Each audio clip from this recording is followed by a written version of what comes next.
కాంగ్రెస్ 11 నెలల పాలనలో సంక్షేమం మాయమైంది, అభివృద్ధి దూరమైందని బీఆర్ఎస్ వర్కింగ్ ప్రెసిడెంట్ కేటీఆర్ విమర్శించారు. కాంగ్రెస్ తెచ్చిన మార్పు చూసి తెలంగాణ నివ్వెరపోతుందని ఎద్దేవా చేశారు.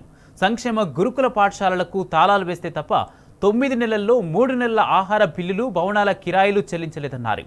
కానీ వేదికల మీద మాత్రం సీఎం రేవంత్ నాణ్యత లేకుంటే జైలుకు అని కాంట్రాక్టర్లను బెదిరిస్తున్నారని ఫైర్ అయ్యారు.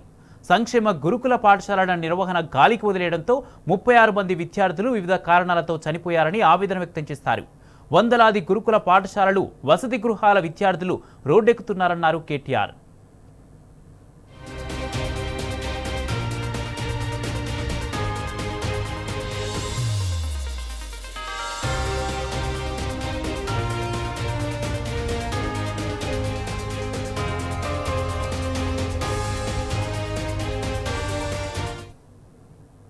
పత్తి, వరి, ధాన్యం కొనుగోలు చేపట్టకపోవడానికి ఖండిస్తూ రైతులు ఆందోళన చేసినా ప్రభుత్వంలో చలనం లేదని BRS working president KTR fire అయ్యారు. దీంతో రైతన్నలు అడ్డికి పావుషేరు కింద తమ ఆరుగాలం కష్టాన్ని అమ్ముకుంటున్నారన్నారు.